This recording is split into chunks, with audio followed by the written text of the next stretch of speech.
3-2 pour le Cameroun, c'est le score du match amical disputé le 10 mai au stade Champoul de Mahakouri entre le Cameroun et la Côte d'Ivoire. À chaque fois que les Lions inscrivent un but, les éléphants égalisent. Mais en fin de rencontre, un superbe coup franc permet au Cameroun d'avoir le gain du match. Pour le coach des éléphants, c'est un bon test pour l'équipe nationale féminine de Côte d'Ivoire en pleine préparation pour la Coupe du Monde. La différence va se faire au niveau mental. C'est vrai que ce sera difficile. Ce sera très difficile. La Coupe du Monde sera difficile. Nous avions l'Allemagne qui est 2 fois championne du monde. La Norvège également championne du monde, qui a terminé à des meilleures places au niveau des phases finales de la Coupe du monde. Mais ce n'est pas impossible. La Côte d'Ivoire aussi, à ce moment a dit, nous allons tabler sur cette volonté des joueuses. Nous allons les motiver. Notre rôle en tant qu'entraîneur, encadreur, c'est de vraiment les soutenir, les booster jusqu'au bout. Et match se joue 90 minutes, tout est possible. On essaie de respecter les consignes du coach. On n'a pas mis ça en pratique. Mais Dieu merci, le match est venu, on a vu certaines lacunes. On va essayer de travailler parce qu'au Canada, ça ne paye pas. On va croiser les grandes nations. Si on s'amuse en défensive, on va prendre des buts.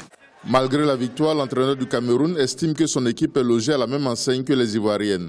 Elles manquent toutes les deux de moyens financiers pour leur préparation. Je regardais RTL au Cameroun avec mon équipe. Lors du programme du sport, j'ai vu, on parlait de l'équipe, les éléphants qui se préparaient aussi dans les mauvaises conditions. Dans tous ces pays, c'est pratiquement la même chose. On travaille, on n'a pas de matchs amicaux. C'est à partir de là où nous avons été à la fédération qu'il fallait qu'on joue quand même un match contre les éléphants. Au moins ça.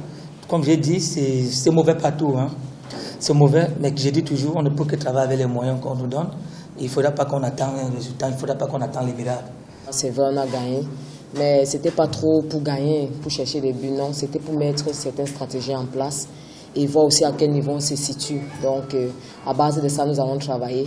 Les deux équipes ont pris des buts, ça veut dire qu'il y a quelque chose qui ne va pas en défense. Donc, on va essayer de travailler ça parce qu'en Coupe du Monde, ça ne pardonne pas avec les grandes nations. L'équipe nationale féminine du Cameroun s'envole pour le Canada le 14 mai. Elle y disputera des matchs amicaux. Du côté de la Côte d'Ivoire, c'est le flou artistique. Les joueuses espèrent que la Fédération ivoirienne de football trouvera des moyens financiers rapidement pour leur permettre de se préparer convenablement pour la Coupe du Monde au Canada du 6 juin au 5 juillet.